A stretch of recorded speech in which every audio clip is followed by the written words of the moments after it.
I believe we may have everybody. So good morning, and thank you for joining us. This morning we're here to honor Veterans Day. Windsor actually has a long history of celebrating Veterans Day, and for those of you who have been attending school here for a while, you've remembered several assemblies in the past. How many of you here in the audience may have a friend or a family member that is currently active in the military or the armed forces? Raise your hand nice and high. A few folks. How many of you may have known a family or friend member that was at one point in time? Lots of hands, lots of hands. And that's part of why here at Windsor we actually take the time and we come and we do an assembly and we gather and we give thanks to those folks that you know, whether they be family or friends, who have actually served for our country in whatever branch it may be in the armed forces. Personally, my family, we have a very long history of folks in the military. It's just been 6 generations worth of history of mostly men and recently some women who have been in one branch or the other of the military. So long history there. It's something that really hits home to me. So in the audience, we also have many faculty members here who have also contributed to serving to our country, who are in the audience as well, who have been in the armed forces. If you are a faculty member that is sitting, could you please stand, first of all, raise your hand nice and high, or somebody who's standing around the room on the faculty that has been in the military or one branch of the armed forces, could you please step forward, raise your hand so folks can recognize and acknowledge you.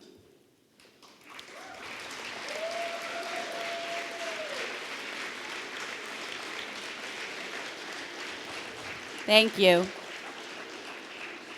So Veterans Day, it's a good time to give thanks to those folks who have served for our country. At this moment in time, I'd like to invite our 6th grade class to come on up on the stage because they are going to lead us in the Pledge of Allegiance. So once the 6th graders get up on stage, if everybody else can stand, face our flag, 6th graders.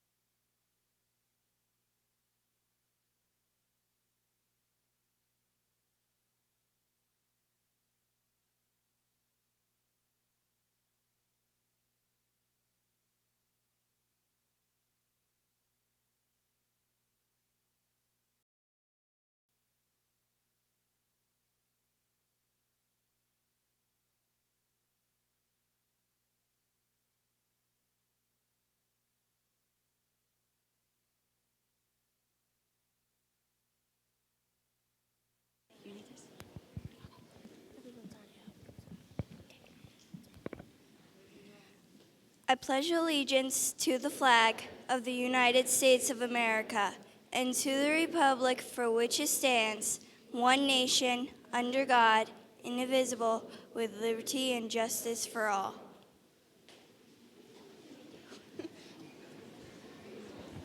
Yeah, let's go exit that way. Exit that way. Exit that way. Exit that way. Hey, Hansi, have a good day.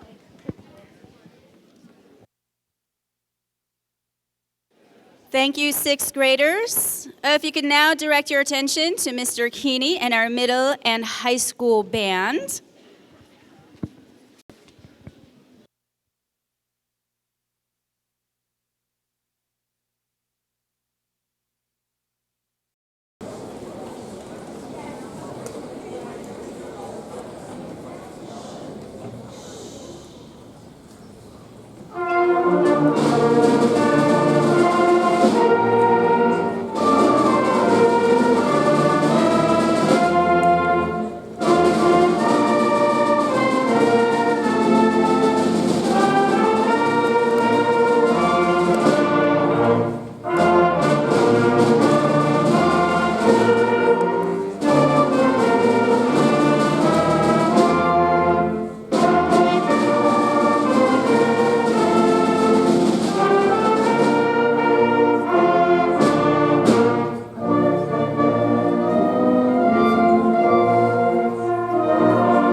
Principal, Mr. Shinek, Dale Shinek, has found a video that he's going to share with you. We just need to get our screen down here. And then Mr. Shinek is going to come up, and he is our keynote speaker for you today.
Some veterans bear visible signs of their service: a missing limb, a jagged scar, a certain look in the eye. Others may carry the evidence inside them: a pin holding a bone together, a piece of shrapnel in the leg, or perhaps another sort of inner steel, the soul's ally forged in the refinery of adversity. Except in parades, however, the men and women who have kept America safe wear no badge or emblem. You can't tell a vet just by looking. But what is a vet?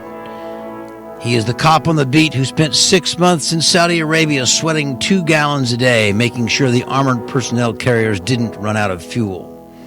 He is the barroom loudmouth, dumber than 5 wooden planks, whose overgrown frat boy behavior is outweighed 100 times in the cosmic scales by 4 hours of exquisite bravery near the 38th parallel. She or he is the nurse who fought against futility and went to sleep sobbing every night for 2 solid years in Da Nang.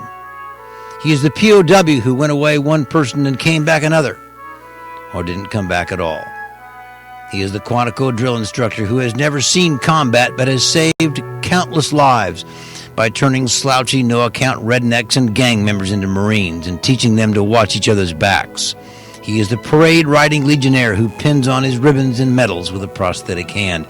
He is the career quartermaster who watches the ribbons and medals pass him by. He is the 3 anonymous heroes in the Tomb of the Unknowns, whose presence at the Arlington National Cemetery must forever preserve the memory of all the anonymous heroes whose valor dies unrecognized with them on the battlefield or in the ocean's sunless deep. He is the old guy bagging groceries at the supermarket, palsied now and aggravatingly slow, who helped liberate a Nazi death camp and who wishes all day long that his wife were still alive to hold him when the nightmares come. He is the ordinary and yet extraordinary human being, the person who offered some of his life's most vital years in service to his country and who sacrificed his ambitions so that others would not have to sacrifice theirs. He is a soldier and a savior and a sword against the darkness. He is nothing more than the finest, greatest testimony on behalf of the finest, greatest nation ever known. So remember, Each time you see someone who has served our country, just lean over and say thank you. That's all most people need, and in most cases it will mean more than any medals they could have been awarded or were awarded. Two little words that can mean so much. Thank you. It is the soldier, not the reporter, who has given us freedom of the press. It is the soldier, not the poet, who has given us freedom of speech. It is the soldier, not the campus organizer, who has given us the freedom to demonstrate. It is the soldier who salutes the flag, who serves beneath the flag, whose coffin is draped by the flag.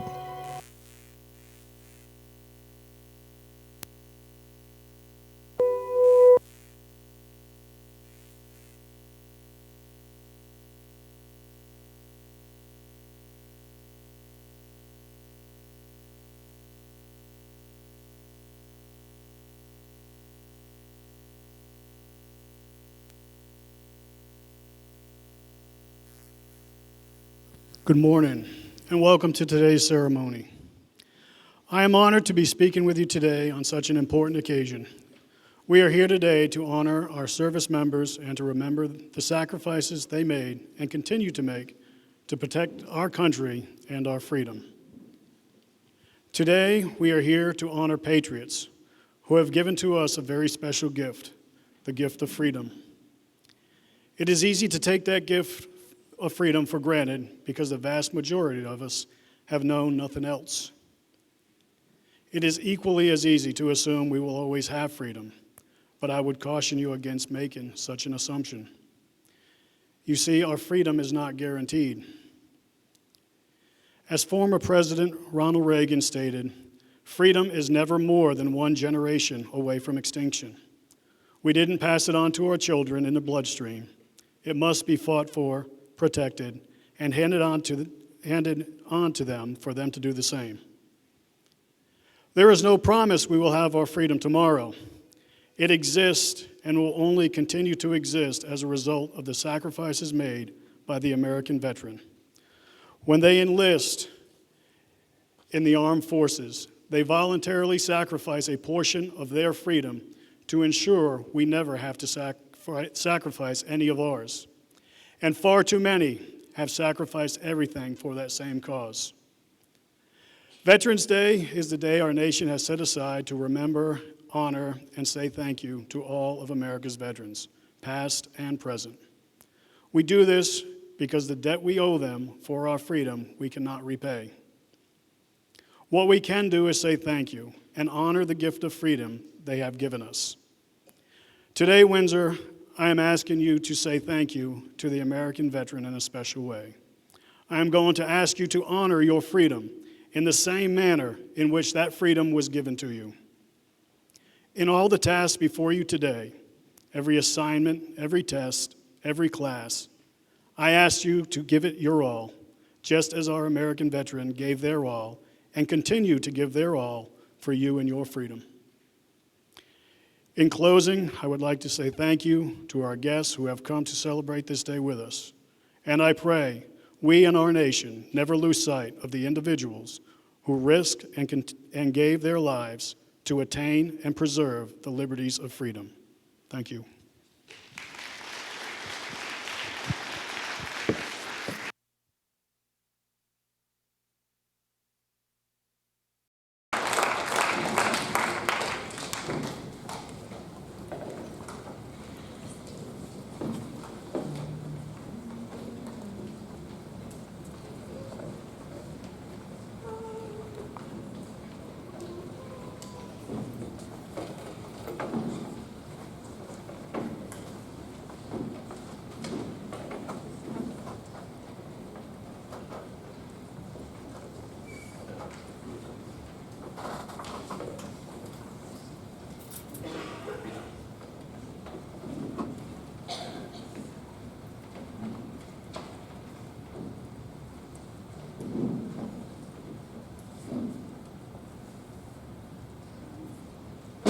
Thank you.